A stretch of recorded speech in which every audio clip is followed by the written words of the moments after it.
Buenísimo. Hola, muy buenas tardes a todos. Bienvenidos a este episodio número 8 de Hacienda Ciudad. Hace unas semanas platicábamos con un invitado, Juan Manuel Romero, que es concejal de Alcalá de Henares. De esa invitación pues surgieron varias iniciativas y en este episodio 8 nuevamente tenemos la oportunidad de tener un invitado internacional, esta vez del sur del continente, Chile, el profesor Guido Asensio, a quien le doy la bienvenida y le agradezco este espacio de intercambio con más personas que estamos involucradas e interesadas en hacer ciudad. Guido, un gusto, bienvenido. Muchas gracias, estimado. Nosotros nos conocemos hace bastante tiempo, así que ahí vamos a ir revelando nuestro trabajo y un gusto poder volver, aunque sea virtualmente, a esta hermosa ciudad de Guanajuato. El estado de Guanajuato me tocó conocer bastante, así que un gusto poder conversar con ustedes y estamos a su disposición. Perfecto, Guido. Pues antes de iniciar, me gustaría contextualizar quién eres y por dónde has andado, que ahorita lo vamos a platicar. Ha sido una trayectoria muy interesante. Por más de 20 años aplicado en el desarrollo de los contenidos y estudios académicos en materias de desarrollo económico local, en historia contemporánea y en gestión pública. Actualmente, Guido, trabajando en la producción de 3 libros nacionales y 2 internacionales. Paralelamente, es administrador en la ilustre municipalidad de La Unión, que a su vez está ubicada en la parte sur del país de Chile. O sea, en el sur. Es graduado como contador público y auditor. Cuenta con un MBA por parte de la Universidad de los Lagos, esta universidad está ubicada en Osorno, en Chile, y es candidato a doctor en administración. Dentro de sus andares ha realizado estancias internacionales en países como Alemania, México, lo decíamos hace un momentito, la República Popular de China, Nicaragua, Estados Unidos y España. En su momento fue elegido como uno de los 100 líderes de Latinoamérica por el British Council, ciudadano destacado e hijo ilustre de la Municipalidad de la Unión en los años 2020 y 2021. Entonces, con ese preámbulo, Guido, muy agradecido por tu tiempo y si te parece, empezamos con la conversación. Sí, comencemos nomás. Estoy con mucha expectativa de poder dialogar con nuestros amigos mexicanos. Creo que nos parecemos mucho los chilenos y los mexicanos en las formas de poder trabajar, en las formas de poder conversar, así que creo que puede fluir. Y para iniciar, para abrir boca, precisamente platicabas de que hace algunos años anduviste por acá. Tienes una relación, quiero decir, cercana con Guanajuato capital concretamente. Platícanos, por favor, para empezar, cómo es que llegaste a esta ciudad, qué fue lo que te atrajo de ella, qué experiencia te llevaste y qué es lo que más rememoras de aquellos días que estuviste por nuestras tierras cervantinas. Así fue. En el año 2008 estuve trabajando, bueno, me tocó hacer una pasantía que era de pasantía dual que se llamaba. Una pasantía dual en la Universidad Santa Fe de Guanajuato. Y la otra parte lo hice en el órgano de fiscalización superior del Estado de Guanajuato. Así que fueron 2 lugares donde me tocó conocer a las personas, me tocó poder interactuar, me tocó dar charlas ya ahí inicialmente, estaba en el 2008 recién comenzando mi carrera académica. Y creo, y le agradezco porque acá yo creo que parte de esos primeros impulsos que uno va teniendo también sirven para también ir desarrollándose en el curso académico. Después me tocó ir a otros países, qué sé yo, pero creo que esa apertura que me hizo la ciudad en el momento ustedes me presentaron ante las autoridades, donde también estuve escribiendo en el semanario Chopper, no sé, Chopper. Super, sí. Él era, sí, semanario Chopper, estuve escribiendo por un tiempo y me gustó mucho porque la historia que tiene la ciudad creo que debe ser contada. Y eso es lo que más me quedó hoy en día, esta relación que hemos tenido con la Universidad de Santa Fe, para mí ha sido muy satisfactoria porque también me ha abierto puertas para Latinoamérica en varios otros lugares, ya conociendo el hecho de haber pasado por acá. Entonces, de todas maneras, yo recomiendo a los jóvenes cuando tienen la oportunidad de poder conocer otros países, efectivamente ir a hacerlo y generar, ojalá, el mayor vínculo posible, que fue justamente lo que traté de hacer cuando estuve y hoy día esos vínculos ya son fraternidades que se han instalado y esas fraternidades nos han permitido hacer especies de colaboración. Hoy día estoy en un cargo público y ese cargo público, ¿cierto? También es parte importante de poder proyectar lo que, yo estoy mirando muy de cerca, desde el sur de Chile, para que sepa, estimado, eh, cómo funciona la ciudad de Guanajuato, a través de ustedes, a través de la Universidad de Guanajuato, ¿cierto? La Universidad Santa Fe también. Estoy mirando porque como me interesó, cuando uno lo tratan bien en un lugar, obviamente que va generando una identidad, que no solamente tiene que ver una identidad cuando uno vive en el lugar, sino que también cuando uno se siente bien en un lugar. Y yo me sentí así en Guanajuato, por lo tanto, ese vínculo que he tratado, hoy día tengo vínculo también con otra universidad allá de la Guadalajara, pero la madre que engendró todo esto fue la Universidad Santa Fe, por eso para mí fue un agrado que me hayan invitado acá a este espacio también a conversar. Y precisamente hablando de este cargo público, y dices, yo desde el sur de Chile observo lo que hacen en Guanajuato. Y nosotros desde Guanajuato queremos hacer lo mismo, observar lo que hacen en otras ciudades del mundo para aprender de las mejores prácticas, para pues insertarnos en esta visión global y conocer las problemáticas mundiales, cómo los han resuelto en otros lugares y luego construir nuestras propias soluciones pensando pues desde nuestra realidad. A mí me llama mucho la atención el cargo que estás actualmente utilizando como responsable en tu ciudad, que es la Municipalidad de la Unión, que creo que es una ciudad de más o menos 100.000 habitantes, y ocupas el cargo de administrador. Sí, Eh, no sé si es lo mismo que un city manager, o en qué consiste el trabajo de administrador de una ciudad. bueno, no son tantos los habitantes, son 40.000. Ok. Ya, pero el hecho de que una de las cosas que hemos instalado cuando me invitaron a participar en este proyecto es de que el número no condiciona el desarrollo. El número de habitantes no condiciona el desarrollo. Y eso para mí ha sido importante porque finalmente no nos vamos colocando límites. Nosotros tenemos dos grandes ciudades cerca en la ciudad de la Unión. Está Valdivia, que seguramente se ha escuchado por ahí, que es una ciudad maravillosa de agua, es donde estuvo el terremoto más grande del mundo. Estoy a 90 kilómetros de esa ciudad, la ciudad de Valdivia. Y la otra ciudad que también es grande, que anda por 240.000 habitantes aproximadamente, y también Osorno, que también tiene 240.000. Eh, pero a mí me ha sido en este cargo importante, el administrador municipal es dentro del organigrama, viene después del alcalde, digamos.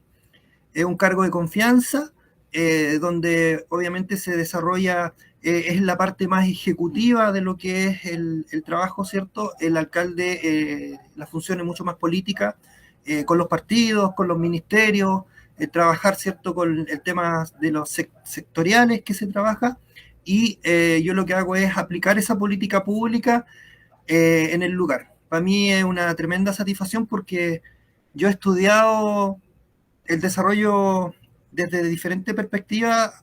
Hace unos 10 o 15 años más o menos vengo estudiando de cómo mejorar las ciudades, cómo mejorar los lugares, y desde adentro. Siempre hablo desde adentro, es decir, desde el lugar, porque un poco esas teorías desde adentro está alejada de las teorías centralistas que tienen nuestros países latinoamericanos. Chile y México son dos de los países más centralistas que existen, y eso obviamente es parte del trabajo que he estado desarrollando durante este último tiempo.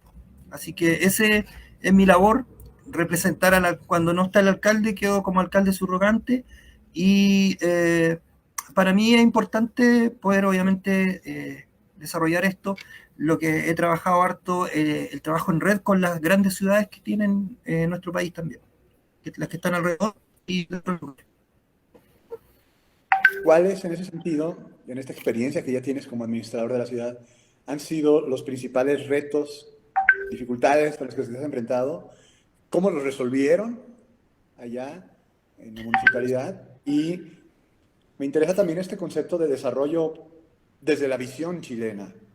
desde estos 15 años de experiencia y de estudios que tienes de las diferentes perspectivas de desarrollo, y cómo lo hacemos desde dentro, desde lo pequeño, desde lo micro, para llevarlo a lo macro. Eh, no sé, alguna Sí, experiencia. sí, bueno, ¿cuál es el primer desafío? Es que a mí me invitaron a participar de este proyecto, siendo que yo estaba más en la academia. Estaba trabajando en universidades, estaba trabajando con proyectos, estaba trabajando en la teoría.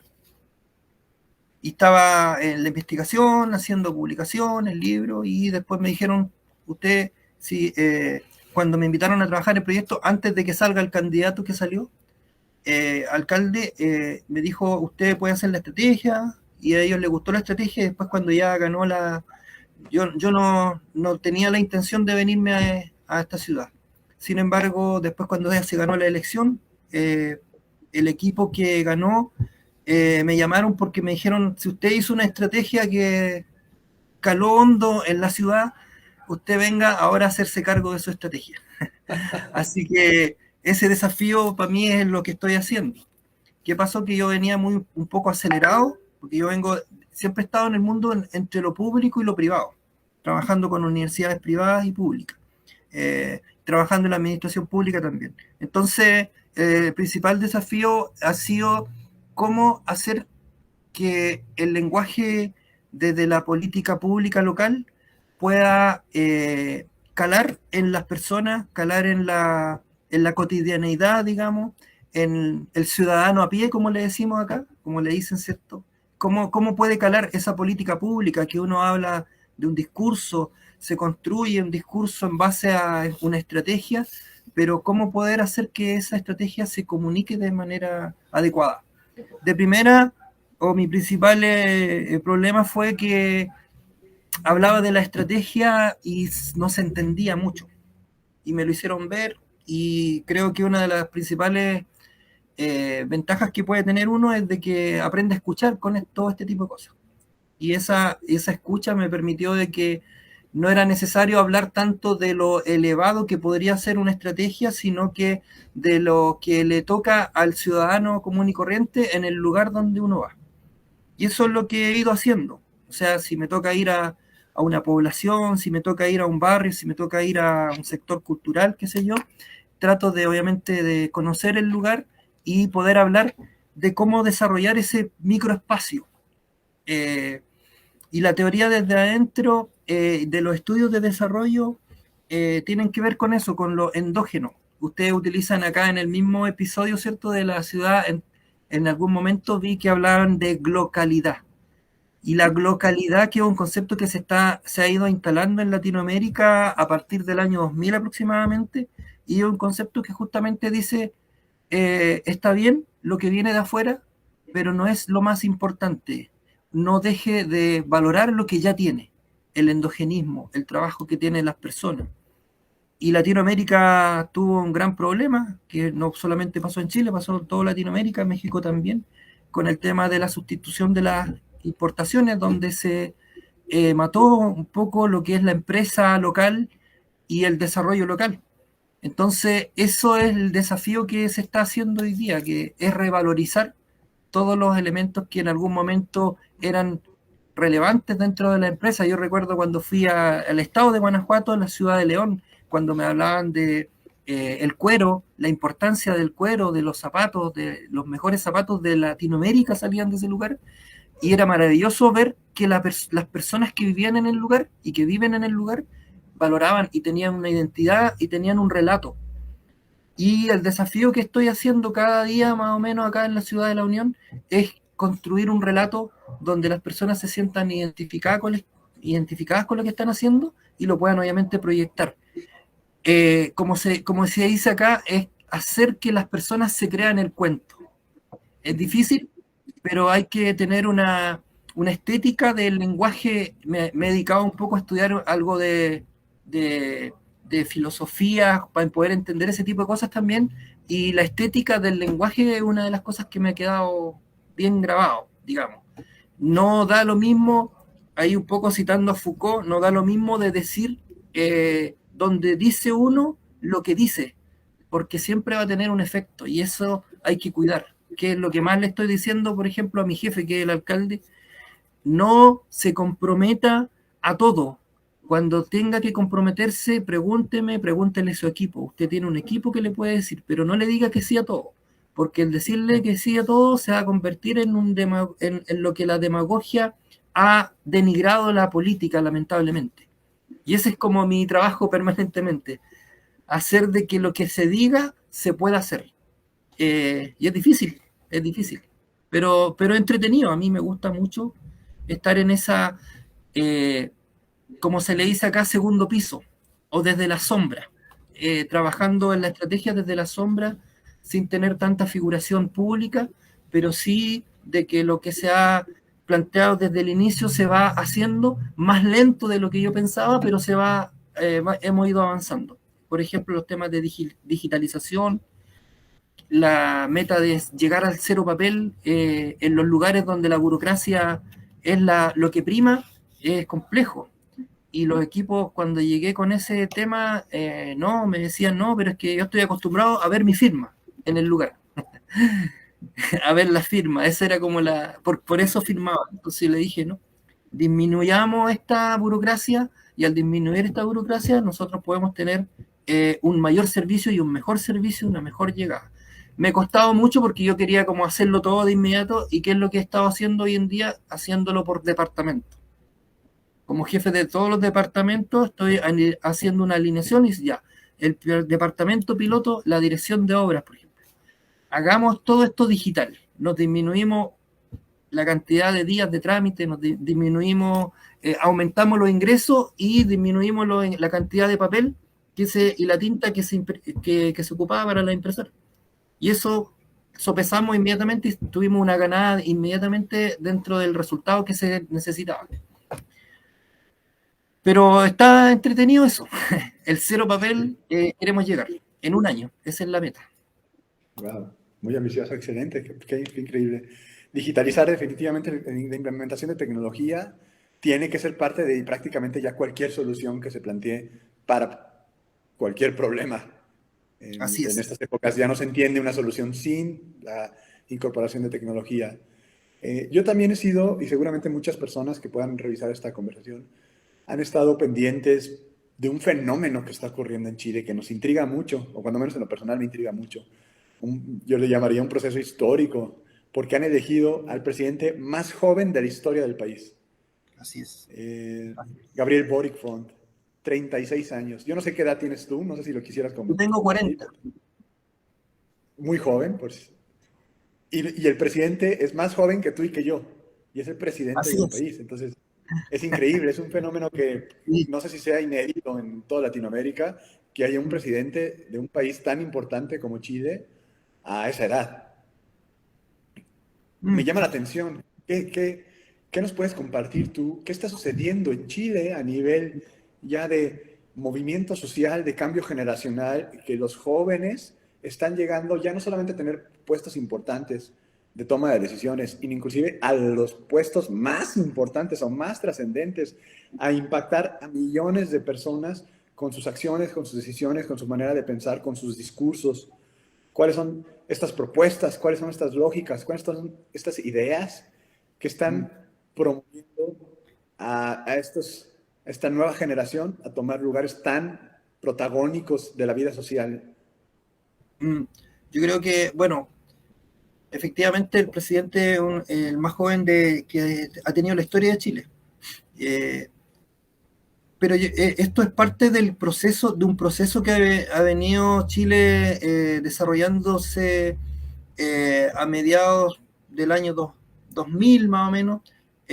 Se comenzó a trabajar mucho por el tema de los movimientos estudiantiles. Los movimientos estudiantiles que empezaron a encontrarse con el descontento de lo caro que es la educación en Chile, que es una de las más caras del mundo.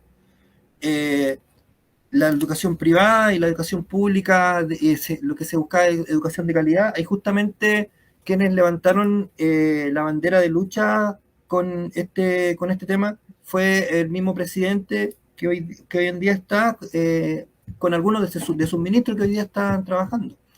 Eh, ese trabajo, como decía, fue 2006 más o menos, se empezaron a consolidar porque hicieron el desafío con el poder local y un poco colocaron en el ribete cuál era la importancia del discurso que podía venir desde la calle, desde donde se sentía un poco el problema que Chile tenía en Latinoamérica y que cargó con mucho tiempo por ser un país que tenía un desarrollo por sobre los otros países, pero ese desarrollo era más cosmético que un desarrollo real que entraba al país.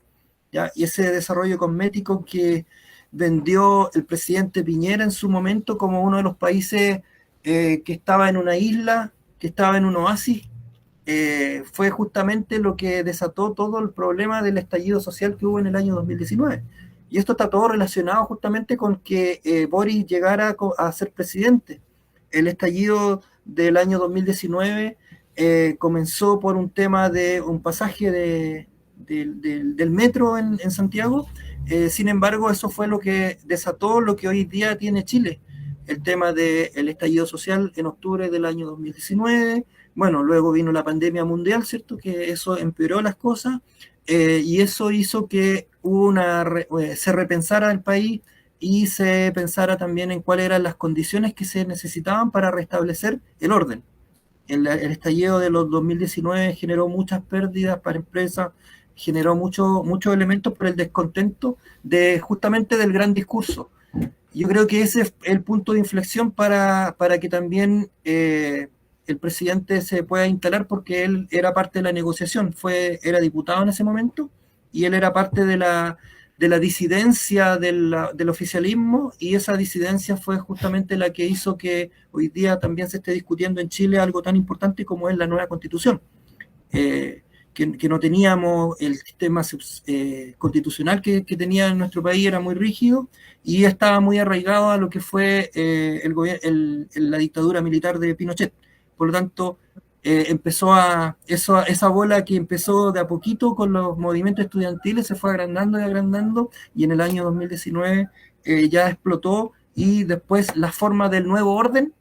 Después de un caos siempre hay un nuevo orden, y ese nuevo orden que se tiene en Chile tiene que ver primero con tener un presidente nunca antes visto desde el punto de vista de la edad, pero también está la otra parte, ¿cierto?, de que tenemos el planteamiento de la nueva constitución que se está discutiendo hoy en día, y eso es una constitución que obviamente promete ser una transformación desde el punto de vista económico, social, político, administrativo, de todo lo que es nuestro país.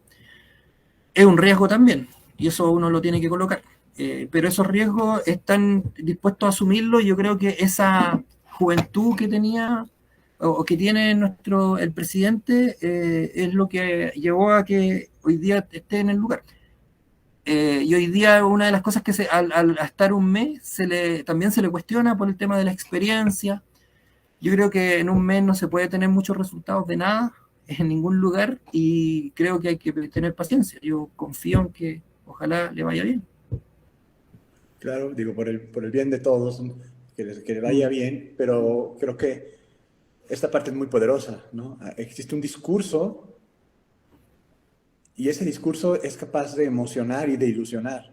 Y bueno, Así es. obviamente están viviendo esa transición entre lo que se planteó como una utopía y ahora la dificultad de convertir esa utopía en un proyecto que sea viable y que se pueda ser llevado a la práctica. Y obviamente pues ahí habrá muchas tensiones que se habrán que acomodar y que llevará su tiempo. Pero es importante, como tú lo comentaste, tanto en lo local, hablabas de una estrategia y de comunicarla, como hablando a lo mejor a nivel macro de un país, que haya una idea, que haya una estrategia, que haya una visión conjunta, compartida, y yo le llamo eso un nuevo contrato social, un Así nuevo es. convenio colectivo en base a definir qué es lo que queremos todos. Lo único que yo creo que no se entiende en estos tiempos es decir, se crea un proyecto que no incluye a ciertas personas o a ciertas minorías, porque eso ya no se entiende en pleno siglo XXI. Tienen que ser proyectos incluyentes y que ilusionen a la mayoría. Si no se puede a todos, sí que sean emocionantes para que podamos volcar la energía en construir juntos, basados cuando menos en un principio compartido, que en el caso de lo local, pues es la ciudad. Yo le Así llamo es. a esta intención, porque no puedo llamarlo de otra manera, esta provocación, a hacer ciudad sobre la ciudad. Es decir, la ciudad no es solamente los edificios, los parques, lo que ya está construido, Mm. sino sobre todo es un conjunto de símbolos y de códigos y de ideas que compartimos todos y que ahí construimos y tejimos nuestras comunidades. Pero eso no puede ser un ejercicio que sea estático, tiene que ser un ejercicio dinámico, porque la sociedad, las generaciones están cambiando, lo estamos viviendo con lo que nos compartes. Yo creo, por, por cuestión familiar, que mi hermana vivió varios años en Chile, pero también en la parte académica, pues mucho de la producción científica que se revisa en Latinoamérica sale de Chile, que creo que es una sociedad con una cultura cívica muy avanzada, probablemente la más cercana en Latinoamérica a lo que se ve, pudiera ver en Europa. Los jóvenes chilenos, los científicos chilenos, los académicos chilenos, los políticos chilenos, son gente con un nivel de conciencia ciudadana alto y una exigencia crítica bastante fundada, bastante bien fundamentada. Eh, ¿Cómo se vive este ejercicio ciudadano? ¿Cómo se da entrada a la agenda ciudadana, el derecho a la ciudad, el gobierno abierto, la perspectiva humanista, en lo pequeño, en lo local, en lo micro, en las ciudades que finalmente conforman después una gran red que conocemos como país, en esos rumbos del sur? ¿Cómo lo viven? Sí, bueno, yo creo que hay un tema que es importante. Yo creo que muchas veces se sobrevalora, se sobreestima lo que ocurre en Chile. Eh, ¿Por qué? Porque efectivamente hay también instituciones que son mucho más elite y que se da más en el centro, pero las ciudades que están más periféricas del país, como Chile es un país tan largo y angosto, más largo y angosto del mundo, ¿cierto? Eh, Tiene esas disparidades muchas veces por el hecho de ser un país que tiene regiones que funcionan muy distinto de cómo funciona la metrópoli. ¿Y cuál es el concepto que se ha ido instalando en este último tiempo, justamente a propósito de la misma nueva constitución y todo esto? Es el gran elemento de país, un país descentralizado, donde el elemento territorial que se plantea sea un elemento de una bandera de trabajo desde las regiones, donde yo he trabajado harto esto del desarrollo y en algún momento me tocó leer sobre Alicia Lindón, que justamente una mexicana que habla sobre los imaginarios colectivos y la importancia de los imaginarios en la Ciudad de México. Entonces, para nosotros, para mí eso es una tremenda escuela porque finalmente lo que está diciendo es que la revalorización del territorio no lo puede hacer nadie más que las personas que viven, que sienten el territorio.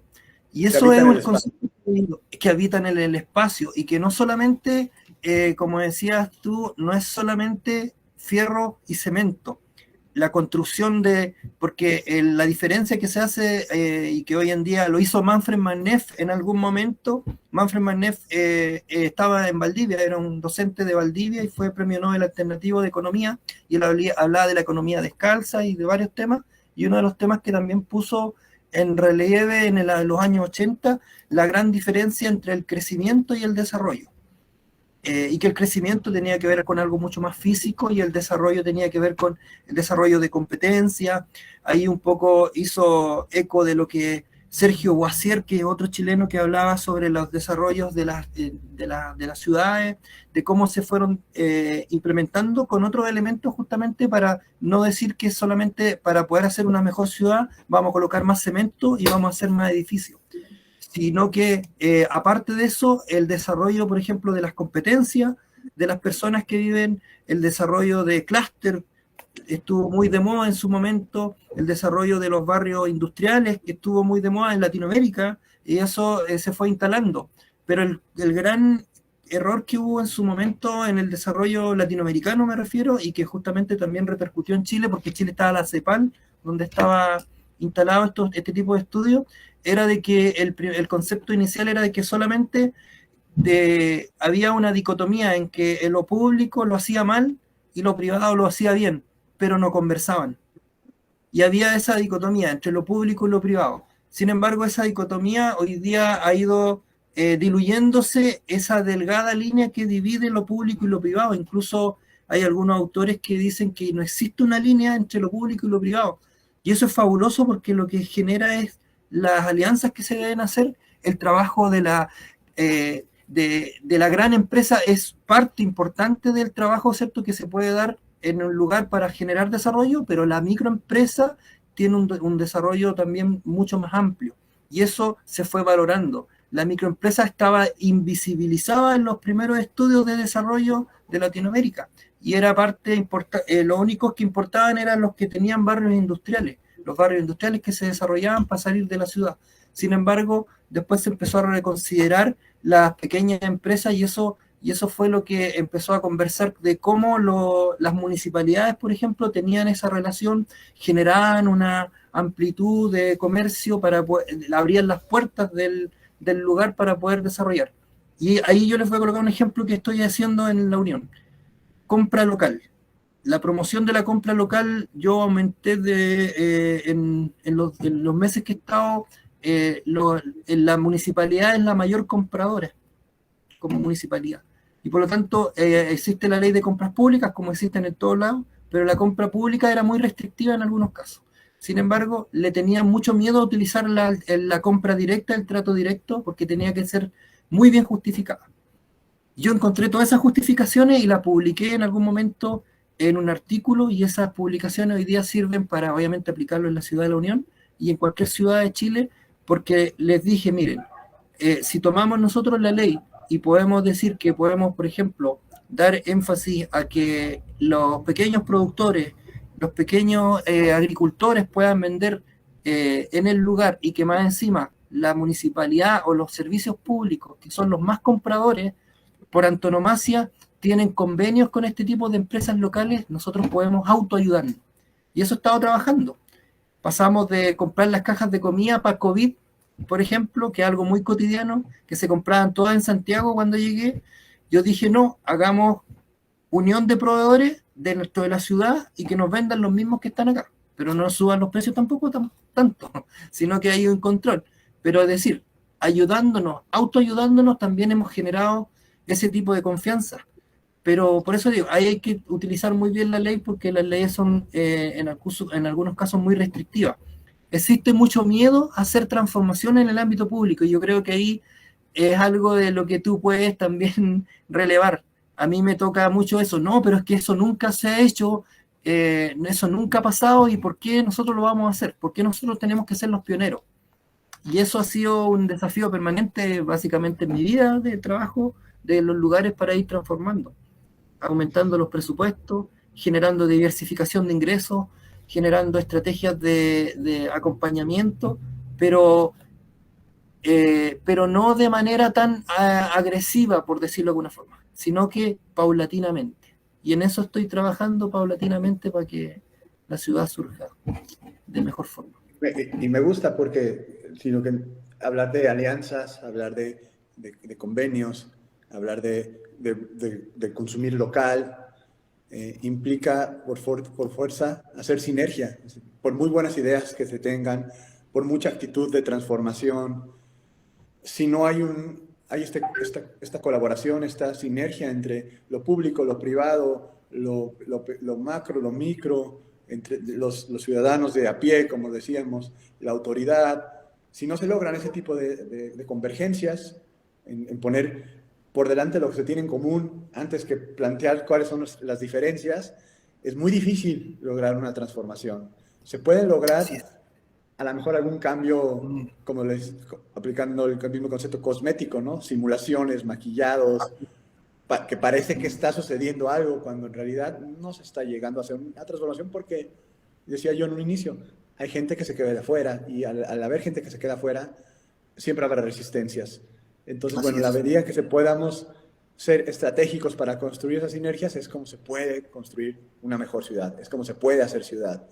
Y hacer ciudad es una responsabilidad de todos. Entonces, Sí, escuchar, no que es lo más importante.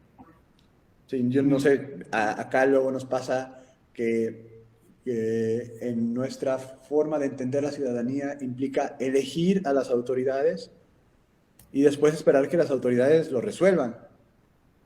Y creo que, bueno, pues ahí se generan brechas muy importantes entre las expectativas ciudadanas y lo que la autoridad, por muy competente que pueda ser o no lo sea, puede realizar. Y la ciudadanía no solamente puede detenerse a elegir su autoridad, sino después tiene que acompañar a la autoridad para que se realice realmente la agenda de la ciudad, de la agenda de los ciudadanos, y no, pues, ideas que puedan venir de muchas fuentes. Entonces, por eso es importante, creo yo, poder hablar de todo lo que sucede en diferentes comunidades, en diferentes partes inclusive del mundo, y comparar y aprender. Y me gusta mucho esta idea de hacer sinergia del consumo local, de, desde el gobierno no como la autoridad que tiene que resolver los problemas, sino como la autoridad que tiene que liderar las Así soluciones. es. Mm. Y en eso dejarse acompañar por los demás. Entonces eso me gusta mucho. Guido, estamos un poco ya en tiempo, ha sido una plática muy rica, pero seguramente pudiéramos seguirnos aquí por días. Esperaría que pudiéramos tener un Yes. segundo episodio Sí, más adelante. totalmente. No sé si que para esta ocasión deseas agregar algo más.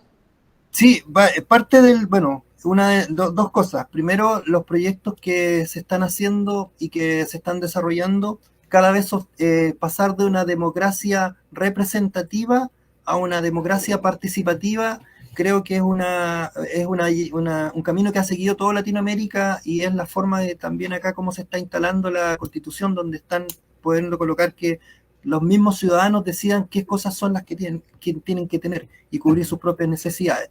Eso por un lado. Y por otro lado, recalcar el tema de la complejidad.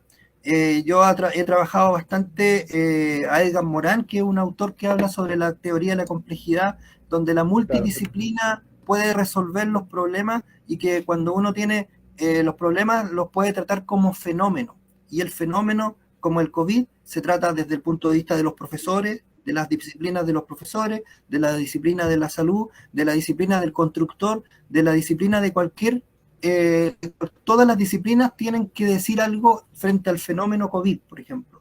Y eso, si uno no lo entiende así, para poder resolver problemas, nosotros estamos transformando en la Ciudad de la Unión un organigrama piramidal como cualquier otro a un organigrama de complejidad. Ha sido difícil, pero hoy día lo estamos haciendo. Por ejemplo, antes había un programa A, B, C, D, F de adultos mayores y ninguno conversaba. Hoy día hicimos, dentro de esta complejidad, dijimos ya, aquí hay un montón de programas donde se le resuelven los problemas a media a las personas y hoy día juntamos estos programas y hablamos de el fenómeno adulto mayor. Y cuando llega este señor a la municipalidad, queremos resolverle todos los problemas de un viaje. No que vaya a un departamento y que vaya a resolver por parte de sus problemas. Eso lo estamos haciendo y estamos intentando de que se pueda entender, pero por parte, de a poquito. Y justo hoy releí a Edgar Morán para un ejercicio que estuvimos en la Dirección de Educación de la Cultura para la Paz y hablábamos, Morán, dentro de, esto, de los 7 saberes necesarios para la educación, hablaba de la humanidad, ¿no? Y poner al sujeto al centro, pero no podemos desconocer que forma parte de una comunidad y que forma parte de una globalidad. Eh, Así es. y en ese sentido, pues es pensar en la gente antes que en las estructuras. Es como comentas en el ejemplo del adulto mayor, el Mm. adulto mayor no se tiene que adaptar a la estructura de los programas o de la jerarquía que hay en la administración municipal, sino la administración municipal se adapta, los programas se adaptan a las necesidades de las personas, en este caso adulto mayor, ¿no? Y entonces en un solo impacto recibe el apoyo a la mejor de asistencia social, de salud, de actividad física, no lo sé, de todo lo que pudiera recibir y resuelve la situación que fuera a enfrentar. Entonces es un paradigma diferente, paradigma de fenomenologías, de entender las cosas no solamente en términos de causa-efecto, sino de todo lo que se mueve alrededor de una situación que es visible, pero que detrás de eso es más poderoso lo que no se ve. Así es. Muchísimas esta conversación. Yo la disfruté muchísimo. Espero Sí, que las personas que nos hayan seguido también. En Guanajuato es tu casa. Por favor, si sí. vuelves a México. Bueno, octubre, lo más probable es que en octubre vaya a México nuevamente porque estoy invitado a la Feria del Libro de Guadalajara a presentar mi libro que hice en el 2019 que se llama El Chile de hoy y del mañana. Ahí hablo de todos estos temas también. Así que ahí yo lo invito que voy a tener una página prontamente y ahí la vamos a hacer llegar por intermedio de la Universidad Santa Fe para que lo puedan ver. Pues muchas gracias y si hay oportunidad en esta escapada a Guadalajara, venir a Guanajuato, con todo gusto te recibimos en Sí, la Administración Municipal de vamos a Guanajuato hacer un itinerario ahí. y compartimos proyectos. Un gusto, Guido, y muchísimas gracias por tu tiempo. Saludos hasta Chile, Saludos desde el sur de Chile al norte, no, al centro de México casi, Guanajuato. al centro de México. Correcto. Sí, así que un abrazo grande, estimado, con mucho gusto. En otra oportunidad vamos a poder seguir conversando. Así será. Un abrazo enorme. Cuídate mucho. Gracias. Hasta Nos pronto. vemos. Hasta pronto.